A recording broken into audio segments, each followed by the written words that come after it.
കൂട്ടുകാരെ, എൻ്റെ വീഡിയോയിലേക്ക് എല്ലാവർക്കും സ്വാഗതം. ഇന്ന് നമ്മൾ ഉണ്ടാക്കാൻ പോകുന്ന ഒരു ചക്ക എരിശ്ശേരിയാണ്. അതിന് വേണ്ടുന്ന സാധനങ്ങളെന്ന് വെച്ചാൽ ചക്കയും ചക്കക്കുരുവും എടുത്തു വെച്ചിട്ടുണ്ട്. ഇനി നമുക്ക് കുക്കറിൽ ഇത് വേവിച്ചെടുക്കാം. ചക്കയും ചക്കക്കുരുവും കൂടി ഇട്ട് വേവിച്ചെടുക്കണം.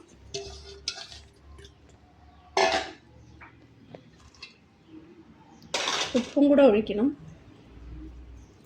ആവശ്യത്തിന് ഉപ്പും കൂടി ഒഴിച്ചിട്ട് കുറച്ച് വെള്ളവും ഒഴിച്ച് വേവിച്ചെടുക്കണം.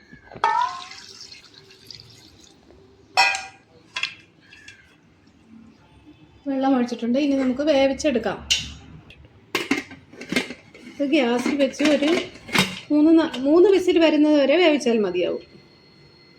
ഇനി നമുക്ക് ചക്ക എരിശ്ശേരിക്ക് ആവശ്യമായ സാധനങ്ങൾ എന്തെന്ന് നോക്കാം. അരപ്പിന് ആവശ്യമായ തേങ്ങ വേണം, 2 തണ്ട് കറിവേപ്പില, 2 പച്ചമുളക്, പിന്നെ മഞ്ഞൾപ്പൊടി, ജീരകം, വെളുത്തുള്ളി, ഇത്രയെല്ലാമാണ്. ഇതെല്ലാം അവിയൽ പരുവം പോലെ അരച്ചു കൊണ്ട് വരണം മിക്സിക്കകത്ത്.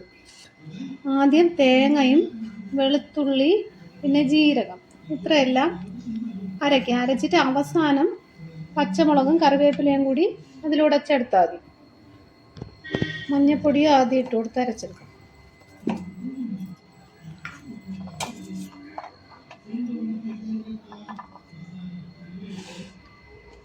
ഇപ്പോൾ എല്ലായിടത്തും ചക്കയുടെ സമയമാണല്ലോ, അപ്പോൾ പെട്ടെന്ന് തന്നെ നമുക്ക് ഉണ്ടാക്കിയെടുക്കാൻ പറ്റുന്ന നല്ലൊരു കറിയാണ്.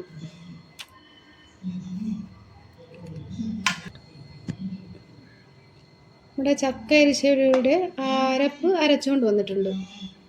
ഇതേപോലെ അരച്ചെടുക്കണം നല്ലോണം. എന്നിട്ട് ചക്ക നല്ലവണ്ണം വെന്തിരിപ്പുണ്ട് ഇവിടെ. ഇനി ഗ്യാസിൽ വെച്ചിട്ട് നല്ലവണ്ണം ഉടച്ചെടുത്തിട്ട് അരപ്പ് ചേർത്ത് കൊടുക്കാം. ഇനി നമുക്ക് അരപ്പ് ചേർത്ത് കൊടുക്കാം. അരപ്പിൻ്റെ പച്ച മണം മാറി വരണം.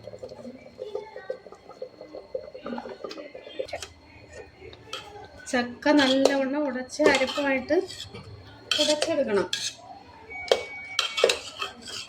ഇനി നമുക്ക് കുറച്ച് ഉപ്പും കൂടി ചേർത്ത് കൊടുക്കണം. കുറച്ച് ഉപ്പും കൂടി ഇട്ട് കൊടുക്കണം.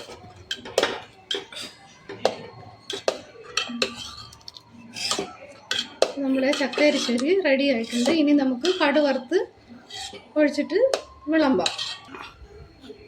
ഞാൻ കുക്കറിലുണ്ടാക്കിയ ചക്ക എരിശ്ശേരി വേറൊരു പാത്രത്തിലോട്ട് ഒഴിച്ചു വെച്ചിട്ടുണ്ട്. ഒത്തിരി ലൂസായിട്ടാണ് ഇരിക്കേണ്ടത്. നല്ലവണ്ണം രുചികരമായിട്ട് തന്നെ ഉണ്ടാക്കിയെടുത്തിട്ടുണ്ട്.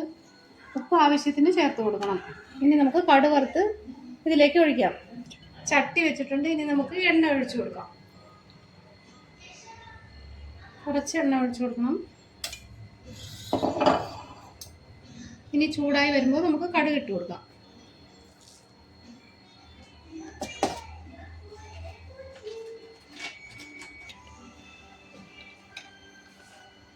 കുറച്ച് ബാക്കിൽ ഇട്ട് അനക്കുന്നു. ഇപ്പൊ പിടിക്കാണ് പിടി. ഇനി നമുക്ക് കുറച്ച് കടുക് ഇട്ട് കൊടുക്കാം.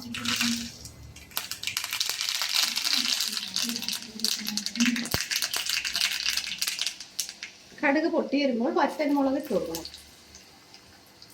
വറ്റൽമുളകും കറിവേപ്പിലയും കൂടി ഇട്ട് കൊടുക്കാം.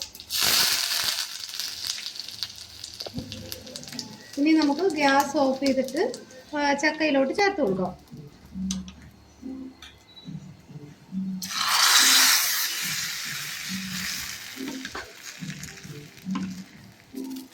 എല്ലാവരും ഇതുണ്ടാക്കി നോക്കണം. എന്നിട്ട് ഇഷ്ടമായാൽ ലൈക്ക് ചെയ്യണം, ഷെയർ ചെയ്യണം, സബ്സ്ക്രൈബ് ചെയ്യണം. Thank you.